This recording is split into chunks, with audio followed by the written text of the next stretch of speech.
ప్రస్తుతం కోవబన్న అంశం ఏదైతే ఉందో అది ప్రస్తుతం రాజకీయాల్లో అయితే మాత్రం చాలా చర్చనీయాంశంగా మారింది. దీని మీద వైసీపీ కావచ్చు, అదేవిధంగా కూటమికి సంబంధించి కావచ్చు, ఇద్దరు కూడా తమ తమ శైలికి సంబంధించి వాటి మీద స్పందన అయితే తెలియజేస్తున్న పరిస్థితి ఉంది. ప్రస్తుతం మనతో పాటు ఉర్దూ అకాడమీ చైర్మన్ షుబ్లీ గారు ఉన్నారు. ఆయన అడిగి తెలుసుకునే ప్రయత్నం చేద్దాం. సార్, ఇప్పుడు ప్రస్తుతం ఇవాళ జరిగినటువంటి ఏదైతే శాసన మండలిలో ఫోటోలతో పాటు చెప్పులతో మాత్రం లోపలికి వెళ్ళారు, దాని మీద మీ అభిప్రాయం ఏంటి? అత్యంత దారుణం, అమానవీయమైనటువంటి సంఘటన అండి. అందులో ఎటువంటి అనుమానం లేదు. ఎందుకంటే దేవుని ఫోటోలు కానీ లేకపోతే దేవుని చిత్రపటాలు కానీ మనం చేతిలో పట్టుకునేటప్పుడు ఖచ్చితంగా ఏంటంటే కాళ్ళలో ఏదైతే చెప్పులు ఉన్నాయో, బూట్లు ఏదైతే ఉన్నాయో వాటిని తీసివేసి మాత్రమే మనం వాటిని పట్టుకోవాలనేది ఒక నియమ నిబంధన. ప్లస్ దానిపై ఉన్నటువంటి ఒక నిష్ట, ఒక దేవునిపై ఉన్నటువంటి ఒక నిబద్ధత ఆ పని చేపిస్తుంది. ఆ నిబద్ధత, ఆ నిష్ట లేని వాళ్ళు ఏం చేస్తారు? దానికి వ్యతిరేకంగా చేస్తారు. కాబట్టి వీరికి దేవుడన్న భయము లేదు. దేవుడు అంటే ఒక భక్తి భావన కూడాను వైసీపీ వారికి లేదు అన్న సంగతి కూడాను మనం చాలా స్పష్టంగా గమనించవచ్చు. ఇదంతా ఒక ఎత్తు అయితే ఏంటంటే పైపెచ్చు మేము లేదండి, ఎవరన్నా చూపించండి, ఒక ఫోటో చూపించండి, ఎవరైనా కానీ కాళ్ళు చెప్పులు వేసుకొస్తాయని చెప్పి ఇంత బహిర్గతంగా, ఇంత ఓపెన్గా, చాలా స్పష్టంగా మొత్తం కూడాను కనిపిస్తున్నా కూడా కానీ మాకు తెలియదు అని చెప్పి లేకపోతే ఇంకొకరు ఎవరైనా ఉంటే ప్రూఫ్ చూపించండి అని చెప్తుంటే కనుక ఇంకా వీళ్ళ అబద్ధాలు ఎంత తారాస్థాయికి చేరుకున్నా స్పష్టంగా అర్థమవుతుంది.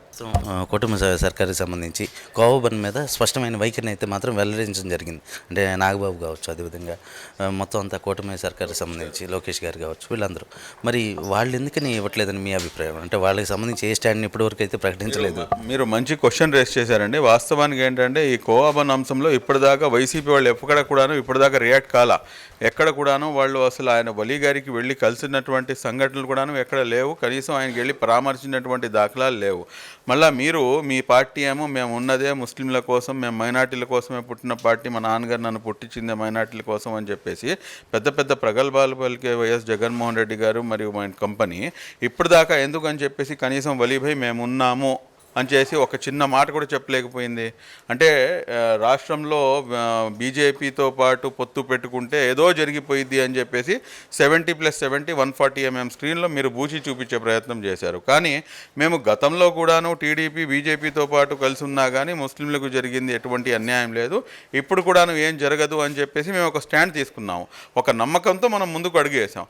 ఆ నమ్మకాన్ని తుచా తప్పకుండా లోకేష్ గారు దాన్ని 100% దాన్ని వలీభాయ్కి బాసటగా నుంచి అదేవిధంగా నాగబాబు గారు బాస్టర్గా నుంచొని ఏ రకంగా అయితే మైనార్టీలు మేము గుండెల్లో పెట్టుకొని చూసుకుంటాము అని చెప్పేసి ఇచ్చిన మాట ఇచ్చినట్టుగా అమలు చేసినటువంటి నాయకుడు నారా లోకేష్ గారు. మరి అలాంటప్పుడు మీరు ఎందుకని చెప్పేసి బీజేపీతో పాటు కలిసి ఉండి కూడాను వాస్తవానికి మీరు మళ్ళీ అది ఇచ్చేశారు కదా, మళ్ళీ మీరెందుకు మాట్లాడలేదు అంటే ఇక్కడే సంథింగ్ ఫిషీగా ఉంది. అదేంటంటే వీళ్ళే కావాలని చెప్పేసి ఏమైనా చేయించారా, లేకపోతే వీళ్ళే కావాలని చెప్పేసి ఇటువంటి మత రాజకీయాన్ని ఏమైనా రెచ్చగొడుతున్నారా, లేకపోతే వీరే కావాలని చెప్పేసి ఇటువంటి కుట్ర కోణాన్ని ఏమైనా జనాల్లోకి తీసుకొని రండి అని చెప్పేసి ఏమైనా చేస్తున్నారా అనే అనుమానం కూడాను ఈ రోజున నాకుంది. ఇది ఏదైతే ఇప్పటివరకు షుబ్లీ చెప్తున్న దాని పరిస్థితి అయితే ఇప్పటివరకు ఉన్నటువంటి వైసీపీ సంబంధించి అయితే మాత్రం ఇప్పటివరకు స్టాండ్ అయితే మాత్రం ప్రకటించలేదని, దీన్ని మత విద్వేషాలను రెచ్చగొట్టే విధంగా అయితే మాత్రం వాళ్ళు వ్యవహరిస్తున్నారని, అదేవిధంగా కూటమి సర్కార్ అయితే అంటే కూటమి ప్రభుత్వం అయితే మాత్రం ఖచ్చితంగా మైనార్టీలకు మాత్రం బాసటగా నిలుస్తుందని ఆయన చెప్తున్నారు. కెమెరా పర్సన్ విశ్వనాథ్తో కుమార్ చంద్, వైకే న్యూస్, విజయవాడ నుంచి.